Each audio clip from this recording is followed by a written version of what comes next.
Assalamualaikum warahmatullahi wabarakatuh. Shalom, Om Swastiastu, Namo Buddhaya, salam kebajikan, salam sejahtera bagi kita semua.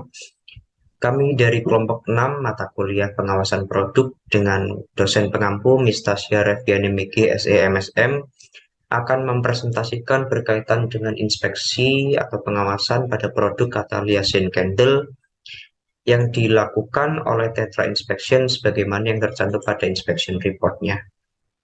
Namun sebelum itu izinkan kami untuk memperkenalkan anggota dari kelompok 6. Yang pertama ada Nanda Anissa Solihatin dengan NIM 034. Lalu yang kedua ada saya sendiri, Hanif Duraya Baskara dengan NIM 035. Lalu yang ketiga ada Yusnindita Laila Lintang S dengan NIM 036. Yang keempat ada Ainasya Prastya Pus Alfana dengan NIM 037. Dan yang terakhir ada Sakaria Pratama Sitapu dengan NIM 039. Langsung saja memasuki yang pertama, yaitu inspection details-nya. Produk ini bernama Catalysin Candle dengan service perform oleh Amazon FBA Inspection. Dan inspeksi ini dilakukan pada 24 Juni 2019 yang berlokasi di kota Suzhou, Tiongkok. Dengan order quantity sebanyak 1000 pieces dan masih tersedia 996 pieces karena empatnya telah berhasil dipesan oleh clients atau dalam hal ini adalah pelanggan. Memasuki inspection result-nya dari segi visual and workmanship, pada inspeksi ini menggunakan standar ANSI ESQ Z1,4 single sampling plan dan berdasarkan inspection report-nya ditemukan defect sebesar 2% karena ditemukan adanya retakan di tepi lilin sehingga uh, defect tersebut masih digolongkan dalam minimal atau kategori minimal gitu. Izinkan saya di sini untuk memperlihatkan sebagaimana yang sudah saya jelaskan tadi. Nah, di sini sebagaimana yang tadi juga sudah kami jelaskan bahwasanya terdapat retakan di tepi lilin ya, dan itu pun juga masih tergolong 2% atau defeknya masih tergolong sangat kecil sehingga pada segi visual and workmanship ini masih tidak terlalu dipermasalahkan dan masih tergolong konform atau lolos inspeksi. Sebentar saya akan paparkan lagi untuk PPT-nya tadi. Ya. Lalu untuk yang kedua dari segi quantity conformity pada jumlah order dan jumlah barang ready pun juga sudah sesuai dengan permintaan clients. Lalu yang kedua packing list atau stok yang tersedia pun juga sudah sesuai dengan PO clients yang sebagaimana tertera pada inspection report-nya pun juga uh, secara quantity pun ini masih tergolong conform dan secara packing list itu pun juga sebagaimana yang telah tertera pada deskripsi yaitu provide a copy of client's packing list. It should match with client's PO and available stock.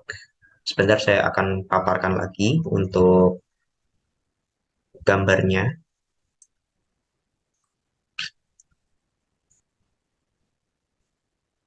Ya, di sini pun juga secara quantity pun di sini masih tergolong confirm ya teman-teman. Jadi baik secara quantity conformity ataupun secara packing list, di sini pun juga sudah tertera packing list picture atau gambar dari packing list yang sudah disesuaikan dengan PO clients pelanggan dari PO dan juga ketersediaan dari stok.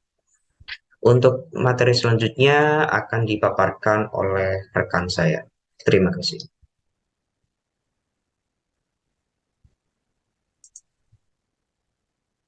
Baik, selanjutnya saya akan menyampaikan materi selanjutnya, yaitu C. Produk conformity atau kesesuaian produk conform. Pada inspeksi ini dilihat dari beberapa ketentuan yaitu style atau material atau color conformity. Kesesuaian produk dapat dilihat melalui bentuk wadah dari tampak depan, belakang, atas, bawah, dan samping. Selain itu tidak terdapat kecacatan pada produk serta warna dari wadah apakah sesuai dengan kode Pantone 102C. Dari inspeksi yang dilakukan, dapat ditarik kesimpulan bahwa secara produk conformity, produk ini tergolong konform atau sesuai. Berikut ini adalah contoh gambar-gambar pada produk conformity atau kesesuaian produk. Oke, di sini saya akan menjelaskan mengenai Amazon Label Requirement Not Conform. Nah, pada inspeksi pengukuran panjang dan label NVSKU harus sesuai dengan ketentuan, yang mana harus satu set dan tidak terpisah. Nah, pada bagian polybag harus terdapat suffixation labels yang tercetak maupun terlampir. Kemudian pada shipping labels harus ditempatkan di sisi kanan karton dan bukan di tengah-tengah. Lalu yang terakhir, jika item sudah siap dikirim kepada konsumen, itu diperlukan label siap kirim. Jadi untuk terkait beberapa gambarnya ini ada di kanan, yang mana nanti untuk setiap karton itu akan diberikan label untuk tanda bahwasanya dia siap untuk dikirim. Oke, berikut merupakan contoh gambar yang benar terkait penempelan label, yang mana harus diletakkan di kanan maupun di kiri dari karton sendiri, yang mana dengan jarak minimal adalah 3 cm dari sisi kanan maupun sisi kiri, dan penempatan label sendiri itu tidak boleh diletakkan di tengah-tengah karton karena itu akan merusak dari label itu sendiri. Oke, selanjutnya adalah ready to ship labels, yang mana ready to ship labels ini menandakan bahwasanya barang itu siap untuk dikirimkan atau ready to distribute for customer. So, ready to ship labels ini juga sangat diperlukan untuk menandakan bahwasanya barang dari lilin tersebut sudah memang melalui tahap-tahap dari inspeksi sebelumnya. Oke, selanjutnya adalah persyaratan kemasan pengiriman, yang mana dalam inspeksi ini kita dapat mengetahui ada beberapa ketentuan yang harus dipenuhi dalam kemasan pengiriman, yang mana yang pertama adalah ketebalan polybag setidaknya adalah 1,5 mm. Polybag harus transparan, polybag harus memiliki barcode yaitu UPC atau EAN. Terus polybag tidak boleh melewati celah 3 dengan unit item. Produk beraroma tinggi seperti lilin, dupa, atau tongkat pengganggu untuk anjing harus disegel atau dikantongi untuk mencegah penyerapan aroma ke produk lain. Nah, selanjutnya yaitu ada uji coba ketahanan kemasan. Jadi ada beberapa cara yang dapat dilakukan untuk menguji ketahanan kemasan. Di antaranya yaitu pertama, kita coba ambil 3 sampel terlebih dahulu. Nah, selanjutnya 3 sampel tersebut kita coba jatuhkan ke lantai sebanyak 10 kali. Nah, selanjutnya kita lihat apakah sampel tersebut mengalami perubahan yang signifikan atau tidak. Jika memang ada perubahan, maka kemasan tersebut tidak layak untuk dipakai dan memang harus diganti dengan kemasan yang jauh lebih baik dari itu. Nah, selanjutnya ada pengukuran. Jadi ada sekitar 5 unit yang kita bisa ukur dan kita dapat melihat apakah pengukuran ini sesuai atau tidak. Jadi untuk 5 unit tersebut itu memiliki panjang dan lebar yang sama, yaitu panjangnya sekitar 5 cm dan lebarnya sekitar 10 cm. Dan untuk ukuran selanjutnya yaitu ada panjang tali benang dan berat per unit. Untuk panjang tali benang itu setiap unit memiliki perbedaan dan berat per unit pun juga memiliki perbedaan. Jadi dapat dilihat di tabel tersebut.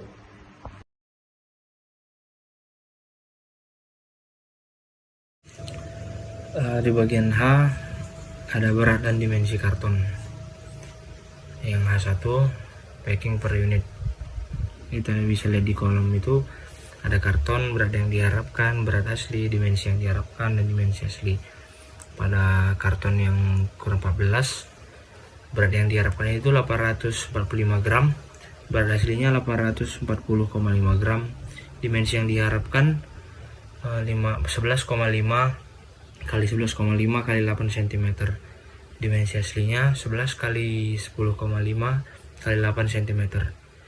karton yang di 25, berat yang diharapkan 845 gram, berat aslinya 855 gram, dimensi yang diharapkan 11,5 kali 11,5 kali 8 cm, dimensi aslinya 11 kali 10 kali 10 11 kali 10,5 kali 8 cm. Yang 31, berat yang diharapkan 845 gram, berat aslinya 854,2 gram, dimensi yang diharapkan 11,5 kali 11,5 kali 8 cm, dimensi aslinya 11 kali 10,5 kali 8 cm. Yang 56, berat yang diharapkan 845 gram, berat aslinya 836,2 gram, berat yang diharapkan 11,5 kali 11,5 kali 8 cm, dimensi aslinya 11 kali 10,5 kali 8 cm. Karton yang 74, berat yang diharapkan 845 gram, berat aslinya 848,9 gram, dimensi yang diharapkan 11,5 kali 11,5 kali 8 cm, dimensi aslinya 11 kali 10,5 kali 8 cm. Nah, bisa kita lihat ada di gambar berikut. Next. Nah, ekspor karton 14, nomor yang diharapkan itu 12 per pieces, nomor aslinya 12, berat yang diharapkan 11 kg, berat aslinya 12,2 kg, dimensi yang diharapkan 37,7 kali 25,7 kali 24,5 cm, dimensi aslinya 46 kali 41 kali 29 cm. Karton yang 25, nomor yang diharapkan per pieces itu 12, nomor aslinya 12, berat yang diharapkan 11 kg, berat aslinya 12,2 kg, dimensi yang diharapkan 37,7 kali 27,7 kali 24,5 cm, dimensi asli 46 kali 41 kali 29 cm. Sedangkan di nomor 3 yaitu 31, nomor yang diharapkan itu 12 per pieces, nomor aslinya 12, berat yang diharapkan 11 kg, berat aslinya 12,2, dimensi yang diharapkan 37,7 dikali 25,7 dikali 24,5 cm, dimensi aslinya 46 kali 41 kali 29 kg. Karton yang di 56, nomor yang diharapkan 12, nomor aslinya 12, berat yang diharapkan 11 kg, berat aslinya 12,2, dimensi yang diharapkan 37,7 kali 25,7 kali 24,5, dimensi aslinya 46 kali 41 kali 29 cm. Karton di nomor kelima ada karton 74, nomor yang diharapkan per piecesnya 12, nomor aslinya 12, berat yang diharapkan 11 kg, karton berat aslinya 12,2, dimensi yang diharapkan 37,7 kali 25,7 kali 24,5 cm, dimensi aslinya 46 kali 41 kali 29 cm. Bisa kita lihat di gambar berikut. Satu atau observasi negatif. Yang pertama itu karton ditumpuk terlalu tinggi, lebih dari 6 kaki atau 1,8 cm. Yang kedua, karton ditempatkan di tanah langsung di gudang. Yang ketiga, kaca jendela pecah di gudang. Yang keempat, beberapa air ditemukan di lantai gudang, tetapi tidak ada karton basah ditemukan. 4, beberapa air ditemukan di lantai. Yang kelima, para pekerja tidak memberikan perhatian ekstra selama penanganan atau pengepakan ulang. Yang keenam, ruang inspeksi terlalu kecil untuk inspeksi yang lancar. Yang ketujuh itu, pabrik tidak dapat memberikan sarung tangan kepada inspektur bila diperlukan selama inspeksi. Yang ke-8, pabrik tidak menyediakan pekerja yang cukup untuk membantu inspeksi. Itu ruangan inspeksi terlalu gelap untuk inspeksi yang lancar. Yang ke-9 itu, produk tidak diproduksi di pabrik. Tidak di atas tidak masalah negatif yang dia mati. Sebagai lampiran bisa dilihat di slide. Diperiksa oleh Kerlin, tanggal pemeriksaan 24 Juni 2019. Diperiksa oleh Misty Chen, tanggal ulasan 24 Juni 2019. Disetujui oleh Muhammad Afilal, tanggal yang disetujui 25 Juni 2019. Sekian, terima kasih.